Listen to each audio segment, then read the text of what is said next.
Las cosas que necesito en la vida ya están aquí. Las cosas que necesito en la vida ya están aquí. I am free, free as a bird now, with my feathered wings. I am free. Hey everyone, welcome to the Camino Cafe. I am so excited to be back for our second season, and right now I'm sitting in Spain. I just finished walking a Camino, and I can't quit talking about the Camino, so I'm starting the podcast right back up. And today, as I mentioned, we have Sanjiva with us, and Sanjiva is in Australia. So Sanjiva, I wonder if you would just tell all of our viewers and listeners a little bit about your life in Australia. Okay. My life in Australia started about 23 years ago. I'm much older than that. I was born in Sri Lanka, grew up in Sri Lanka, went to medical school and worked as a doctor in Sri Lanka, and then went overseas to Hong Kong, worked there for about 5 years. I did some postgraduate study in England, and then in 1997, we migrated to Australia. So been here ever since in Melbourne, which is in the southeast corner of the country. The weather's very different to Sri Lanka. And so we've been here, my wife, my 2 children, and myself. All right. And I've been working as a doctor here in Melbourne. Yeah. Okay. Awesome. So how are things right now with COVID and what's going on in your area of the world right now? I had heard that Australians were going to be able to travel again soon. And I know everybody here in Spain is missing all the Australians walking. So have you heard any recent updates? Will you be able to travel soon? Nothing yet. I used to go to Sri Lanka once a year at least. And since February 2020, I haven't been. But we've been in Melbourne. This has been the city, I think, that has been most locked down in the world. We came out of lockdown number 6 about 2 weeks ago, and finally we're achieving 90% vaccine numbers or vaccinations. We are getting many more of the freedoms that we didn't have. Still, there's Australia like 7 different countries on one continent. Each state has its own laws, and you can't travel from state A to state B. So Australia is going back on the Camino. I think by about next year, we should be able to travel without coming back into quarantine afterwards. Okay, so fantastic. 6 lockdowns. Wow. Okay. Wow, I really hope things get better and that you are able to travel again, especially back to Sri Lanka and wherever else you want to go. So I'm super excited about our conversation. I mean, you've done a lot of things in your life, and you're an author, and you're Camino Pilgrim, and you wrote a book about the Camino. Unfortunately, I haven't been able to read it prior to us sitting down and talking, but I'm really excited to learn more about it. And I think the very first thing I'm very intrigued by is the title of your Camino book. And I wonder if you could just tell us a little bit about how did you come up with that title? Why did you call it what you did? I'll just show you a screenshot of the cover. Okay, great. That will tell you what's happening. Share my screen.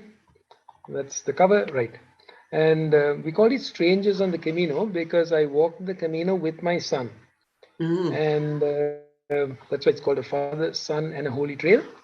And my son had been in New York for about 6 years, and we met after a long time in Spain because we decided to walk the Camino on his last visit to Melbourne.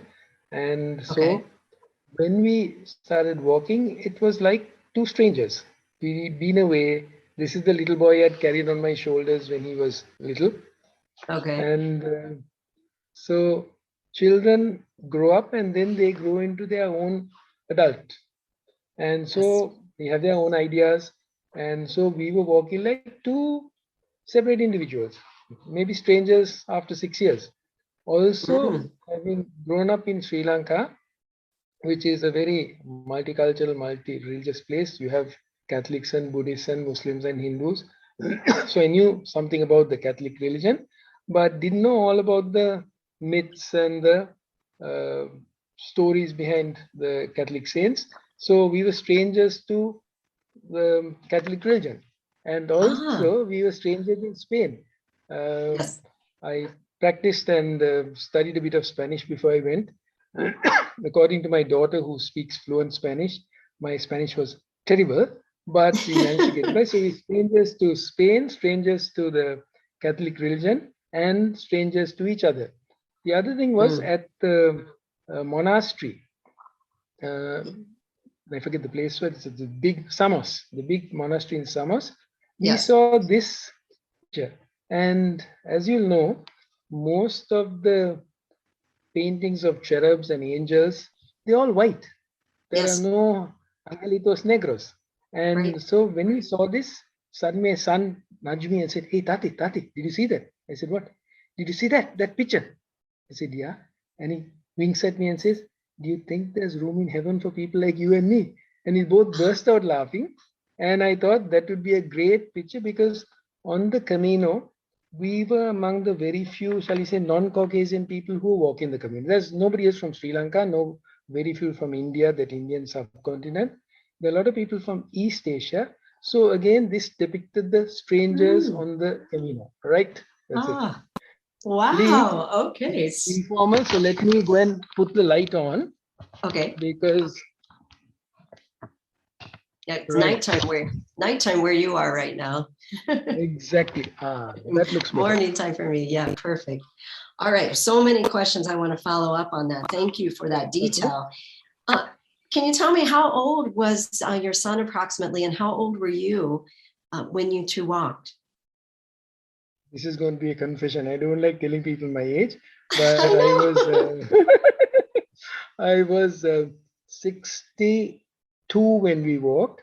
In fact, I celebrated my 62nd birthday on the Camino, and on the morning of my birthday, we went down to have coffee, and suddenly 3 of our compañeros who were walking with us the previous day, they came out carrying 5 cupcakes with little candles on them and sang happy birthday. And I was totally amazed, and I knew my son had told them, and so I celebrated my 62nd birthday on the Camino. Wow. And my son was about half that age. He was, he was 30. 30, wow, okay. So many questions around this. So your son's living in New York, you're in Melbourne, and you decide to go on the Camino. So how did you know about the Camino in the first place? Like, how did that even come up on the bucket list for you yourself, and then for the two of you to go together? I think it all started with my son giving me a copy of Paulo Coelho's book, The Pilgrimage. Okay. And he had read it, and I read it, and then one of us told the other one of us, said, "Hey, it'd be great if we can do this together, no? You and I." And I think he said it to me, and I said, "Yeah, that'll be great." And then it would have been one of those, it'd be great to do it, we must do it someday, and it never gets done. And then the year before, when he was in Melbourne, I said, "Shivantha, let's do it next year, because I have a spell of sabbatical leave coming up from the university, and I can take that time off." And you have finished your, he went to America having done his initial degree here to study at the American Academy of Dramatic Art in New York. He was set on being an actor, and he had just finished his 3 years there. And I said, "You just finished your thing there. So before you actually start working, let's do it. Otherwise, I'll be too old to go, and you won't be able to leave from." So we decided to do it. Let's do it. And that's how we planned. And just to go into more detail, I said, "Look, let's meet in Paris. We'll take the train down." And then after that, me being an obsessive person who has to make lists of everything, I'd worked out that I get to Paris at this time, and then we take this train to Saint Jean, and then start walking. And I calculated everything. And about 2 weeks before I was due to leave, I called Shivantha to New York. I said, "Shivantha, I'm arriving in Paris on flight UL 563. I'll get there at 8 in the morning. And I booked a hotel near the airport. What time are you getting here?" And he said, "Tati, I'm going to book my flight tomorrow." And I thought, what? But then that's the difference between our generations. And I got to Paris. He got to Paris. So I had to learn that, okay, this generation, or maybe this boy does things different to the way I do it, but ultimately we reach the same achievement. So we Oh met my in Paris goodness. and took the train and then went that way. Oh, I love so much about that. So how did that impact you for the entire walk? Because you're a planner, he's not. And so, this was pre-COVID time. So I'm just wondering, how did that go for you? Like, did you plan out exactly where you guys were staying each night? Or did you, how did you plan that out? Or what did you do? We took John Brielli's book. I Okay. think that was the most useful. Anyone wants a recommendation, that's the most single useful thing you can have on the Camino. And we Yes. use that, so it set out where the albergues are and what you can. And we realized every 10-15 kilometers there'll be an albergue. So one thing I told Shivantha was, we won't plan exactly where we're staying, but one thing I learned in my time in the army is that if you're going in the jungle, you always get to your night harbor by 3 o'clock in the afternoon. That gives you time to settle in and do things. You don't try to arrive at 9 in the night, or walk as far as you can and then get there. So I said, as long as we get to where we're going by 3 or 4, the latest, let's stay wherever we can. And we did that. Mm. And also, as he said, I learned to let go, not to do the obsessive planning I did. And he also learned to realize that, hey, maybe there's a little benefit in having a broad plan. And we got on. And also, I had to learn that as we go, we compromise, Mm. which is something that parents who have been used to telling their children, do this, do that, don't forget to submit that homework on time. But I realize that these are adults and they can do things as well as, if not better than, you can do the older person. So we compromised. And at the end of the journey, I remember I wrote in my book, I said we started the journey as father and son, Mm-hmm. and we ended it as two adult men who had great love as well as respect for each other. Mm. And that was something I learned on the community. So the strangers became friends. Mm. So you really entered into a whole new relationship as Yeah, adults that's during right. That's this. right. Wow, that's very powerful. Okay, so you said just so many things right here I want to talk about. First off, I'll go back to two of the tips that you mentioned. I really love your idea. You said you learned this from the military, and that is to arrive where you're going by about 3 p.m. Because the thing is, if you're in the jungle, night falls early in the jungle. If you get there by 3, you have time to survey the area where you're camping, put up your tents, start cooking your dinner. And so by the time dusk turns into night, you're well settled for the night. And I used to see Yes. when we were on the Camino, we've got in there, we've got our bunk, we had our shower, and then stragglers coming in at 7, 8. And I'm thinking, didn't you think that you need a place to stay? Are you just going to drop in here and collapse on the bed? So Yes. that was a very useful tip. And Yeah, that's so a that's what great tip. the only time we planned to stay. There were a couple of places we planned to stay. One was at a place called San Nicolas, Mm. the albergue of San Nicolas, which was, we stayed the previous night, and we had a friend, an Italian gentleman called Ruggiero, and he said he was going to stay at San Nicolas. And my son speaks fluent Italian. So he and Okay. Ruggiero had this conversation, and then he comes and says, Tati, we must go and stay at San Nicolas. That's the place where they wash your feet. Yes, You, yes. and that was good. We arrived there about 12 or 1 o'clock, and we had only 12 people allowed to stay there. So you had to be a first come, first serve to get one of the bunks. Right. But that was one of the most memorable stays on the Camino. The stay at San Nicolas at Puente de Itero, I think it's called. San Nicolas Excellent. Monastery. All right. So, yeah, I totally agree with you about that arrival time. I would get very nervous if I wasn't going to be where I was planning on spending the night, unless I was getting there around 3 or 4 p.m. So I didn't even know that was an official strategy. So I love that. And I think that's a great tip for our listeners and our viewers.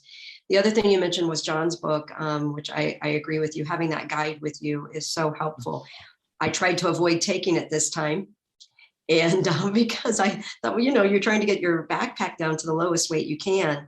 And just for viewers and listeners, I'm just going to say I ended up buying the map portion in St. John, even though I own numerous copies of that book, because I was like, I'm going to have it. So even though I know there are great apps out there, I still think there's something about physically having that map book. And, there's a lot of uses for it. All right. So you go on the Camino, you're with your son, and you're having this experience, and you are learning how to have this relationship on the Camino. And that was something I wanted to talk to you a little bit about, because both times that I've walked, I've thought about what would it be like to walk with someone that I know versus walking with people that I'm meeting along the way. So I wonder for people out there who are considering maybe going with a partner or with their son or daughter, which I'm doing with my dad in May. We're going to do the Portuguese route. Good.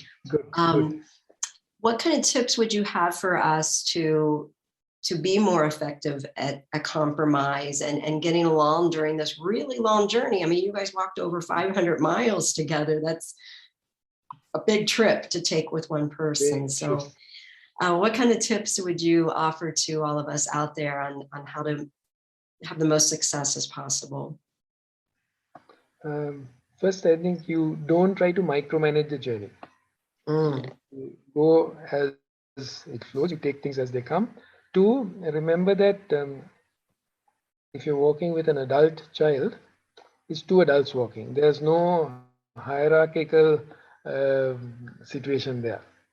It's not like telling, go and do your homework. Oh, you have to accept that. Okay. And we decided in the morning, I'm a bit of an early bird. My son is not.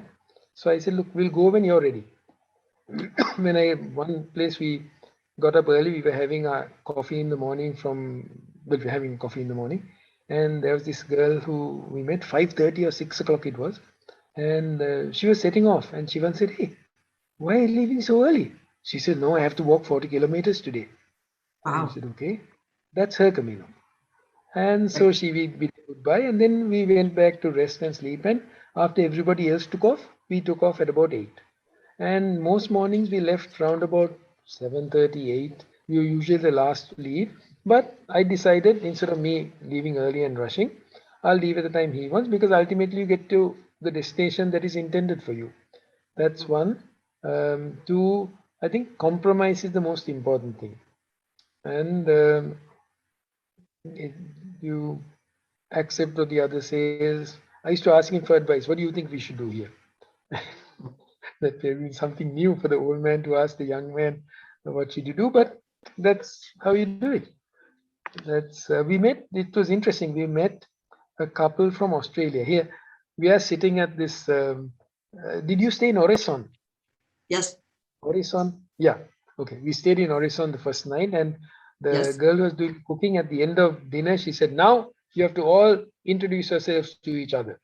Oh. And so I talked to the lady who was sitting next to me, who knew as much English as I knew French, which is about 5 sentences. And very painstakingly, we made conversation. And then as soon as dinner was over, she and her husband got up, or she or whoever she was walking with got up and went. So then I turned to the lady who was sitting next to me on the other side, and I said, excuse me, do you speak English? And she said, shoot, it's the only language I speak. She was Australian. I couldn't do the accent well, but sorry. And we both started laughing. And she was walking the Camino with her daughter, who, so we stuck up a friendship with them, and we spent a lot of time walking together. And after we came back to Australia, we went and visited them and a few of the other people we'd met on the Camino. Wow. So we maintained those friendships. We made friends with another man from Canada, Greg, and he lives in Quebec, which is close enough to New York. Shivantha has visited him. He's visited Shivantha, and we've talked to him on Zoom. So that friendship has continued. The friendship with Leonie and Claire has continued. So on the Camino, you meet strangers who become your compañeros and your friends.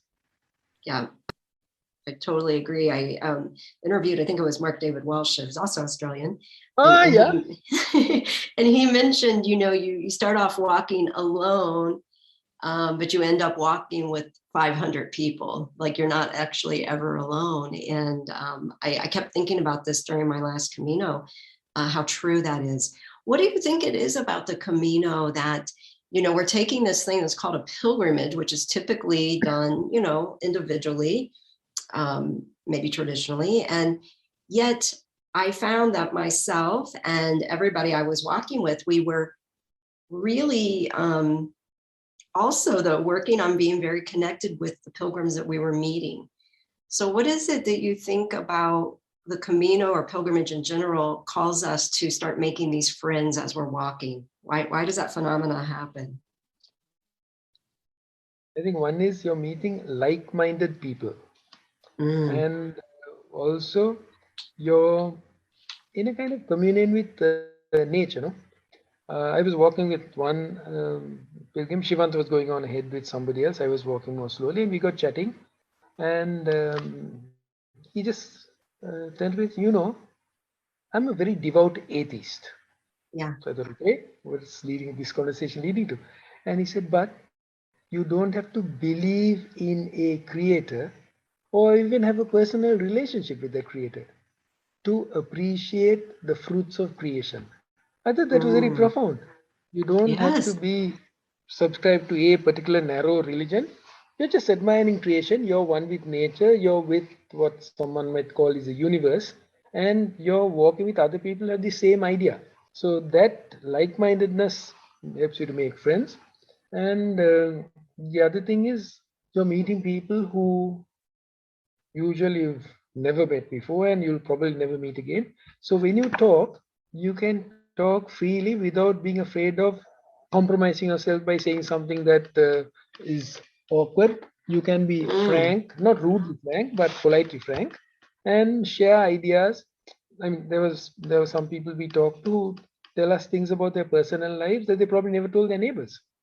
So that openness, that connection, I think that's what makes you become connected. Yeah. Become able to open out to each other. That's how it is. Oh, I love your description We on that that. feminist, just a digression. Since we came back, there are various Camino groups, and we found a group in Melbourne that meets once a month on the last Friday of each month. One of us organizes the dinner, and we just get together for a good meal, a few good drinks, and the opportunity just to chat and share thoughts and memories of the Camino. And we haven't had any up to now for this year, but I'm looking forward to one in December, which is usually held the Friday before Christmas. And it's meeting all these old friends who are now very close friends. Yeah. And do you find that even though I'm imagining many of those people in this group you never walked with, but because you're all pilgrims, you automatically have this connection and become easily friends? That's right. That's right. Yeah. Yeah. I've noticed that over the years since my first walk that most of my friends are Camino pilgrims now, and we may have never walked together, but we have this immediate connection. So I love how you described it, that the like-minded people that were in nature, and the fact that you can be very frank, not rude, but you can be very frank about what you're sharing. And there is definitely an openness and a connection when we're out there walking, to the connection to nature, the connection to creator, the connection to one another. Connection within your own self is happening that maybe we're not seeing in everyday life. It's there, but when we're on the Camino, we're so focused that those things come into view a little bit more easily. When you and your son, go ahead. You said about something about yourself. You get to find out about yourself also, because there's the solitude you have, and you're not constrained by the humdrum activities of your mundane life. In fact, my son was saying about this play, As You Like It. He's with the Melbourne Theatre Company. He's acting in As You Like It, and in that, it's a story of how the Duke gets banished from his dukedom, and he goes and lives in the forest with his people. And when he's in the forest, he says, this is wonderful. We are not here with the trappings of court. We can see there's beauty in the brooks and the stones, and we're just happy here because you're released from the humdrum, mundane, rigid activities of your usual existence. You have time to just be, Yeah. and that happens on the Camino. Yes. Just being. Just be. How did you work out finding those moments of solitude when you were walking with your son? Did you guys divide up the day sometimes? Did one of you walk ahead, or did you always walk together no matter? No. We didn't always walk together like two soldiers in line. Yeah. He'd sometimes go ahead, I'd go ahead. I might stop, but you always know that we are going to catch up in time. And sometimes you walk and sometimes you walk together, but you're having our own thoughts. That also happens. So it's a question of sort of loose togetherness. We might chat and talk, we might chat with somebody else. Three of us might just walk and be thinking our own thoughts as we go. And there's one beautiful place. You're walking past the lake, and as you went, you could hear the birds, and it was just open nature. And then my son and I, we both spontaneously stopped. And then he said, Tati, this is like the promised land, no? The promised land was a story because when he was a little boy, there's a nature reserve in Sri Lanka, and I had, as usual, put him on my shoulders, and he walked along the beach, and he came to where the river just meets the sea, and there were water buffalo, there were birds, deer, and we just stopped and looked at him as a little boy. Tati, this is the promised land, isn't it? I think I had few too much of stories. And so that promised land became a family joke, and not a family joke, a family memory, I suppose. Yeah. And so when we came to this place with the same kind of quiet and natural surroundings, he said, this is like the promised land, no? And he started laughing. You see places like that. You're walking, you sometimes get to the top of a mountain, there's mist, it's all empty. You can't see anyone from within eyesight. And you stop and think, okay, this is nature and the world. Wow. I'm trying to think of any other places that we did see now. Those are two places that I do remember. Wow. What a full circle story to have carried your son on your shoulders and experienced the promised land in Sri Lanka. And then to now be on the Camino and you've got this grown man standing next to you, still saying, Daddy, here's the promised land. This is the promised land, and we started then talking about the nature reserve in Sri Lanka. It's called Yala, and talking about the nature reserve and how we spend time then. It's amazing because when you reach adult life, there are certain memories of childhood that you always carry with you, happy memories. And I remember things that say I'd done with my dad and my mom. And so then you see something that triggers that memory of that happy event. So, wow, that is a great story. Well, you've mentioned several places that you really enjoyed. Do you recall, what was your favorite town, favorite city, favorite village that you recall walking through that you'd maybe like to walk again through? We liked St. Nicholas, which is where we came to that old albergue where it was a very moving ceremony where the hospitaleros actually washed the feet of the pilgrims. And that was good. The other place that we liked was the place of Orbiga, I think it was, where there was a place where the saint, he had gone through. I just had my book here and I got the places. I'll tell you where we came there at 3 o'clock, and then we went and sat in the plaza outside the church, and just sat, enjoyed the sun, had a glass of wine, and usually if I was in Melbourne, I'd be rushing to the clinic or going to university. I'd be busy, and here it was. The place was something Orbiga, Hospitality Orbiga, where they had that's where I think the former monk used to make garlic soup, and there's a lovely um, plaza in front of the church. That was a nice place. Then what are the other nice places? The big cities, I was not too enamored with. I mean, we enjoyed going to Lyon and seeing the stained glass cathedral. We loved the huge cathedral in Burgos, but the little places. The other one was where it was in Galicia, where the Sampaio lived, and that was in Osebrero. That's it. And Yeah, I love that place. It was all misty, lovely place. No, it was all misty, and we just walked through that little small village. And I remember I told Shivantha, this looks like the village of Asterix the Gaul. Did you know the Asterix books? There's a famous cartoon series in Europe, and they were translated into a lot of the European languages. Asterix was he was a Gaul who lived in Gaul, France, during the time of Julius Caesar, and the Romans could never subdue these people. And they had a village which had mist and little huts and things. And I said, this looked just like the village of Asterix the Gaul. It's a memory of childhood and the things you saw. That was nice. Yes. So I love what you mentioned about just sitting in that plaza and enjoying having a cup of coffee and just being. That's the word. Just being. And I wonder, why we don't do that more in our regular lives. Like you said, had you been at home, you'd been off working on your projects or doing something, and the Camino has this power to help us slow down. Did you find when you first started that it was hard to slow down?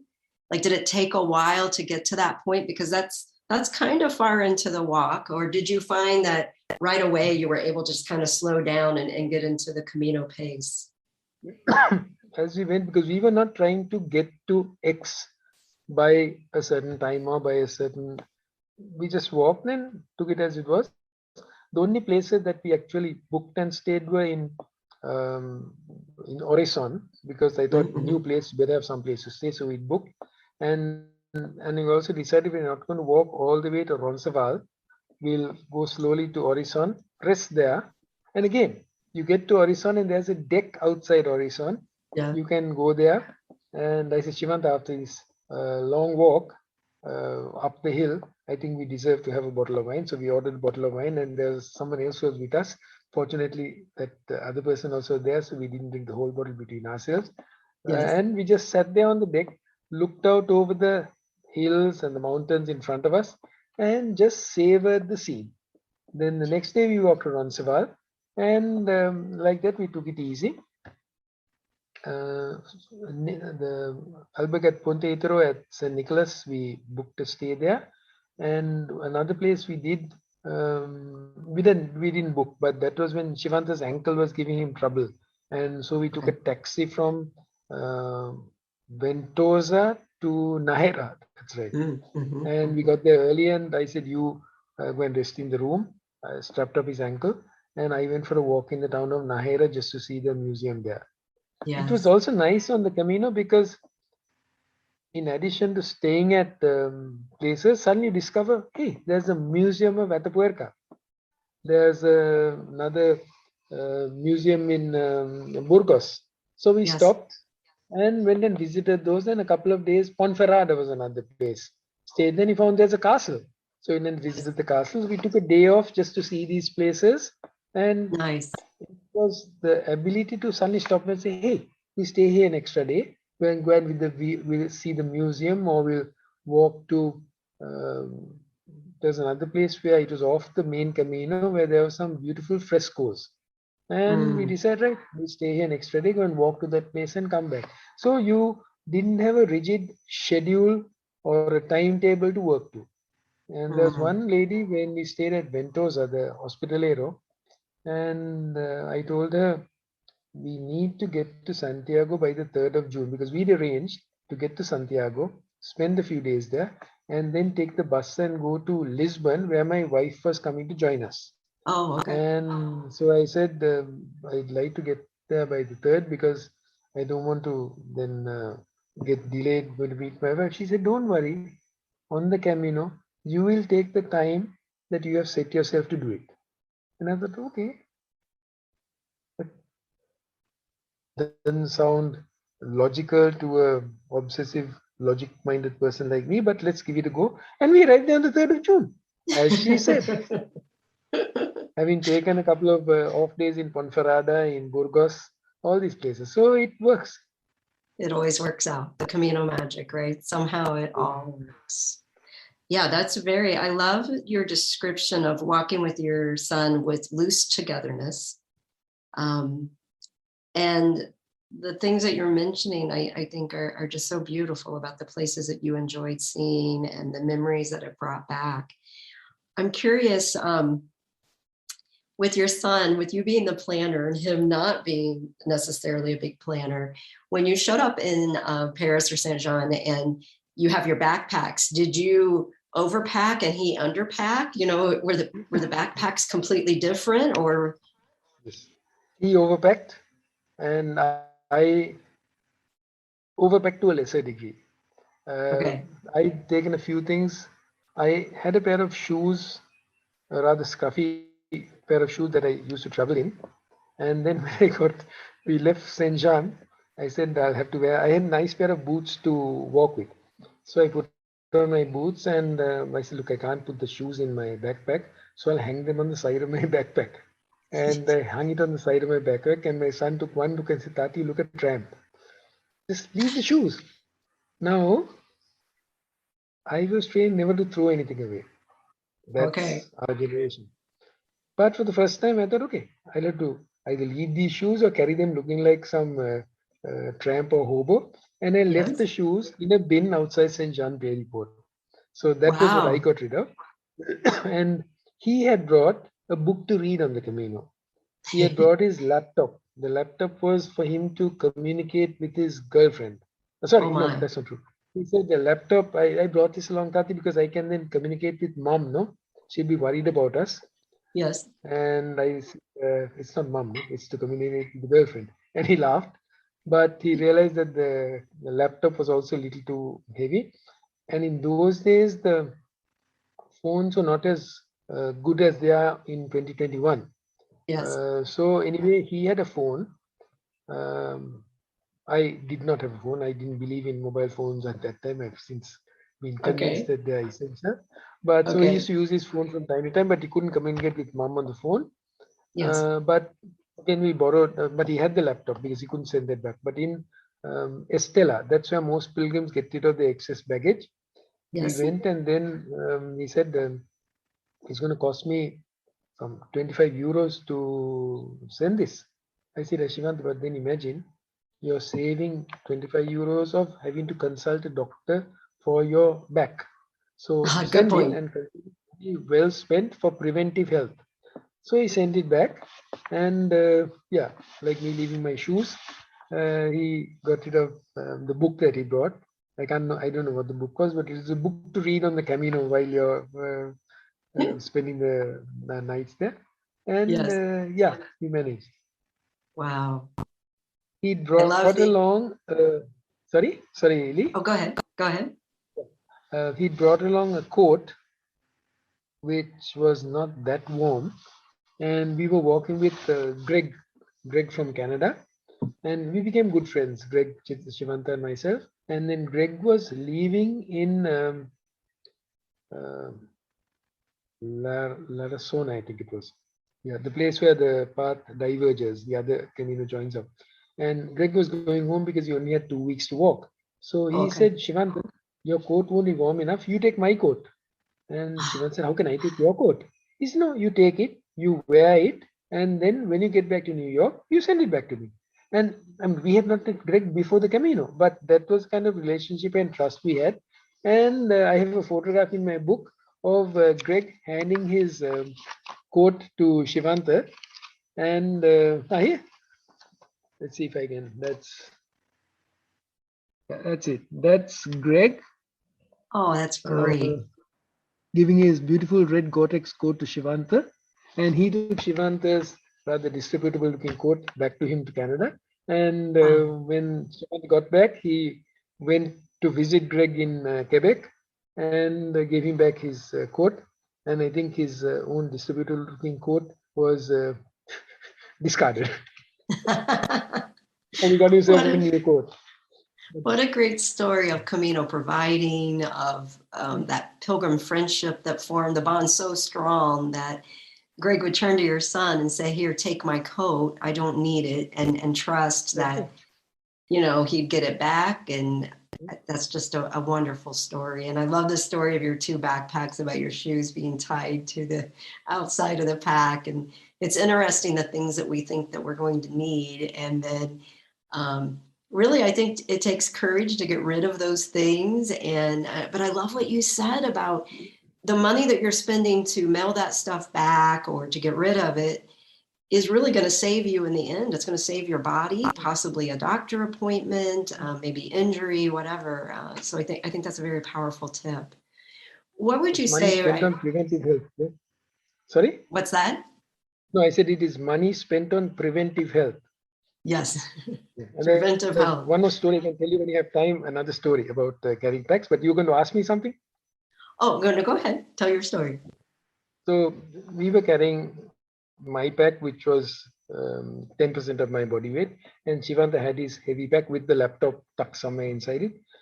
And we came to a place where there was a bit of a hill. And a young man was walking ahead of me, and then he turned around and I was huffing and puffing with the walking sticks.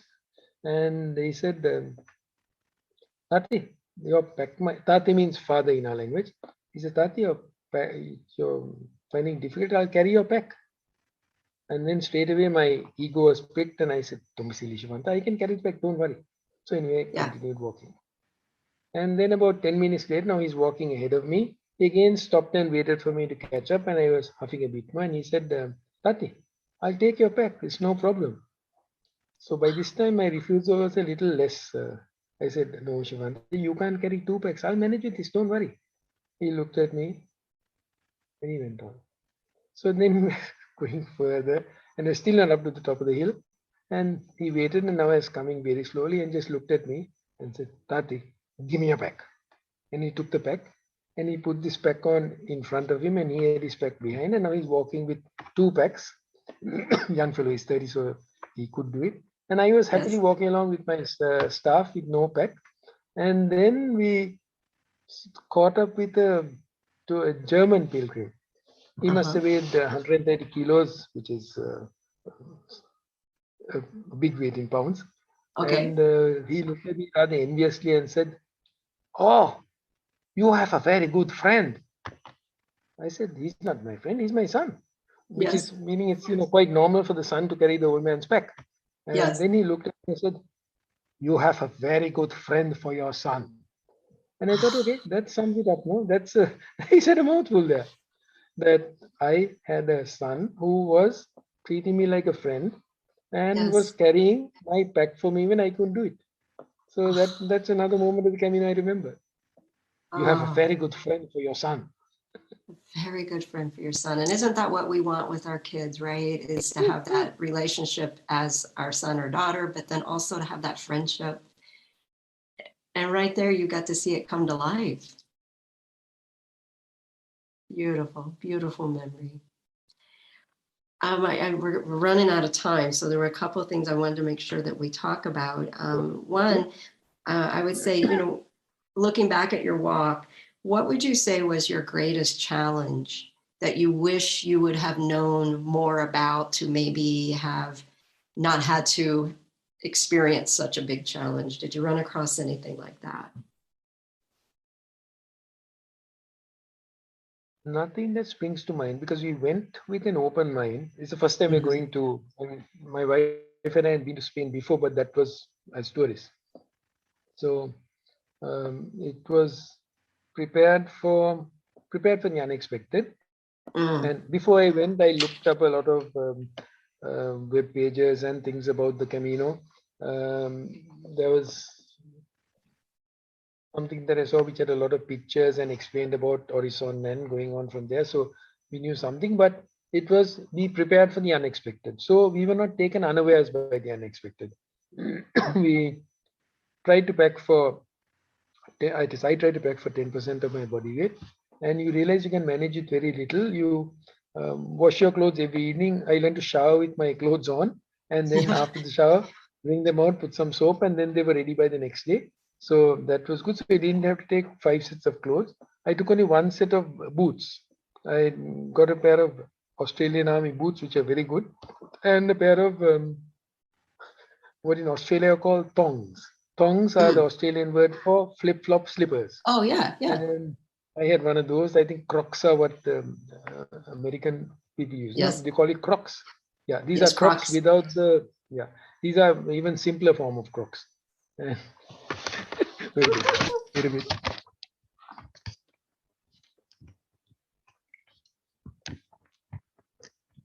This is what in Australia is called thongs. Ah, okay. Okay. Yeah. Flip flops or thong. Yeah. Yeah. Exactly. So, yeah, I only had that and my boots. And when you got to a place in the afternoon, I take my boots out, leave them to dry. And if you went out to have dinner somewhere, I'd either go in my flip flops, or if it was a posher form of restaurant, I'd put the boots on and go. And that was it. I didn't have any extra pair of shoes.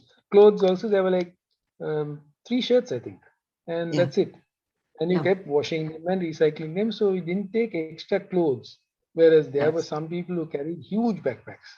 And I Oh, thought, I know.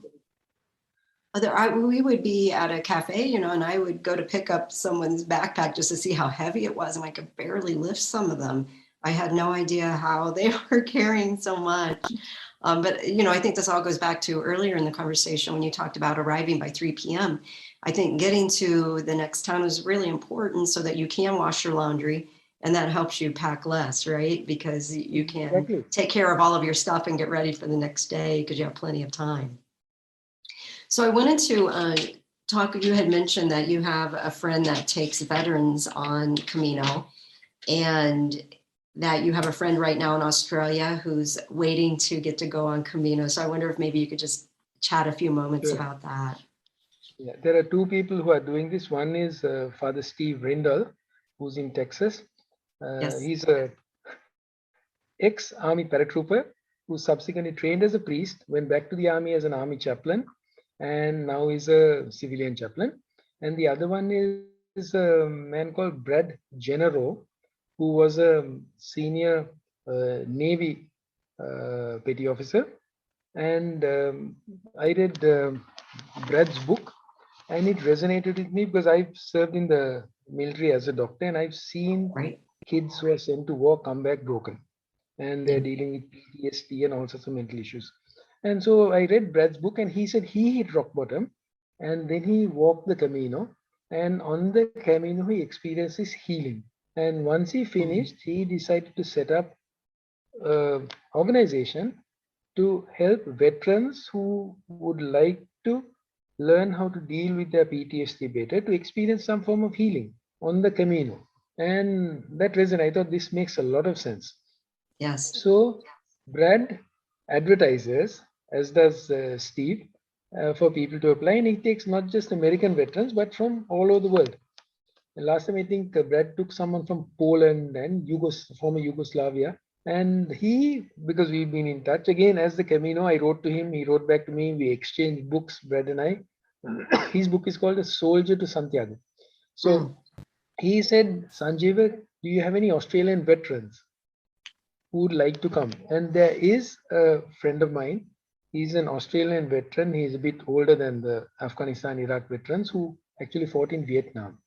Okay. And I said, this is an ideal candidate because he lives in Melbourne and he's my friend. He's also my patient at our clinic. And I said, Gavin, this is great. Why don't you apply to go? So put Brad in contact with Gavin. Gavin applied and he was selected.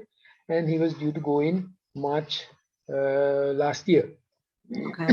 Unfortunately, the coronavirus decided otherwise. So Right. Gavin's been waiting until the Camino opened again. And Brad had communicated with him and said a few months ago they're planning to go again in March. Now, I said, okay, Gavin, my job is to make sure you're vaccinated so you can get to Spain.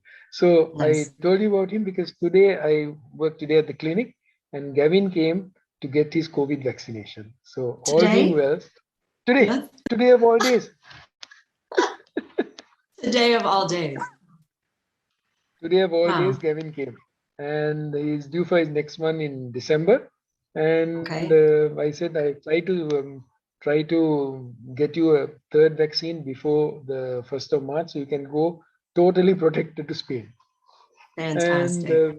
so that's good. And I found that veterans walking the Camino, Brad's book made a lot of sense because they are doing something that they're used to doing in the military, walking together, helping Yes. each other, looking out for a mate, and walking in nature. And it doesn't matter if they are Catholics or Protestants or Jews or Buddhists or Muslims or whatever. There is that universality of the spiritual connection that will work on the Yes. Camino. Mm. So I'm looking forward to Gavin going, and Yes. yeah, meeting up with Oh, my that's friend, my pen friend Brad, and my face-to-face friend Gavin, and they meet. wow. This is just a great story. You hadn't shared that whole thing with me before we started the interview, and I'm so glad we just talked about this because, first off, Father Stephen's a friend of the Camino Cafe, a friend of mine, and we have talked numerous times about his work with Warriors on the Way. I have not yet met Brad, but it sounds like I should meet him because he sounds also very interesting. But I love this connection here of how you know about the Camino, you go on the Camino, and then you see his book and how the book resonates with you, having also served in the military. And then you reach out to him, you form this additional Camino connection with him, and that leads to you getting to recommend Gavin to go. And now Gavin's going to get to hopefully experience the Camino in March. I think that is one of the best pilgrim stories I've heard in a long time. To me, that's that paying it forward. You know, you go on Camino, Brad goes on Camino, Stephen goes on Camino, and you're paying it forward by helping other people learn about it and to come and get the healing effects of what the Camino pilgrimage can provide for them. And that's beautiful. I hope that when Gavin comes, I get to meet him. So that'll be in March. Will they be walking the Frances, do you know? The Francis, yeah. Okay, And in fact, fantastic. I wrote an article for one of the Australian military magazines, and I called it "The Camino: An Ancient Way?" A way back for veterans. Because after speaking to Brett, I went and did a bit of research about this. I read about other things about pilgrimage as a way of healing, and yeah, it made a lot of sense. So I am very much in favor of what Steve Rendell and Brad DeGenero are doing. Veterans on the it's called Warriors. Let's say me getting my V's and W's mixed up. Warriors on the Way, and Yes. Brad's thing is called Veterans on the Camino. Wow. I think Okay. That's both got fantastic. Facebook pages. Yeah. Excellent. So yeah, if you're out there listening or watching our interview today and you had a situation where you're a veteran, please check out those two groups and consider going. And again, a You're plug hearing for from a doctor how good it is for you. And if to give a plug for Brad's book, it's available on Amazon. Okay. And if you are a veteran who's suffered, as Brad did, he said, I just hit rock bottom. Yeah. It's a great book, and it might inspire you to think of walking the Camino. If you want to connect with Brad, his contact details are in the book. Otherwise, Excellent. Steve hasn't yet written his book. Last time we spoke, I was encouraging him to write the book. He's got a Yes. title, but not the book yet. Exactly. And Steve has his own page, and contacting him also is helpful. Exactly. Yeah. Stephen's on warriorsontheway.org. And yeah, I hope he writes a book because I think he's got some great stories. And I know people would really benefit from reading a book by Stephen as well. Well, I'm telling you, I think I could talk to you for hours. This conversation has been wonderful. And you've really encouraged me to want to read your book. So Strangers on the Camino. I love how you came up with that title. And it's been fascinating to hear about how this Camino brought you and your son together as adults and it helped you transform your relationship, not just from father and son, but to friends as adults. And I think that's a really powerful story and just fascinating in itself. And I love the tips that you've offered today. I hope that people will go out and take a look at your book and read it. And I'm pretty confident that what we've talked about today, it's going to motivate somebody to come and walk. And thank you so much for sharing and paying it forward by sharing your experience with the book. I think that's a gift to the Camino community to share your adventure and then also to come on here and talk about your story in this group as well as in the other groups that you've shared it with. So thank you so much. Thank you, Lee. I enjoyed the talk. I certainly will watch you on Zoom in the future, but I hope someday you will either come out to Australia or we'll get to Ravenel and we'll meet in person. Oh, that would be wonderful. That would be One more wonderful. quick story. We went out to Mudgee, which is, Australia is a huge place. It's bigger than the US. We went to Mudgee for some other reason. And I thought, hey, Bill, you're in Mudgee, let's meet. So we met Bill and Jennifer, my wife and I and Shivantha, and we had dinner together in Mudgee, which is a little town in the middle of New South Wales. But that was nice. That was before our last lockdown, which was about 4 months ago. Oh my goodness. So Bill Bennett is someone I've met. Mark David Walsh, I meet at the Camino dinner. I'm looking forward to meeting him on December 17th. And yeah, it's a community that grows with connections. And yeah. Anyway, thank you very much, Lee. I thoroughly enjoyed chatting with you. And I hope, as I said, we'll meet in person someday.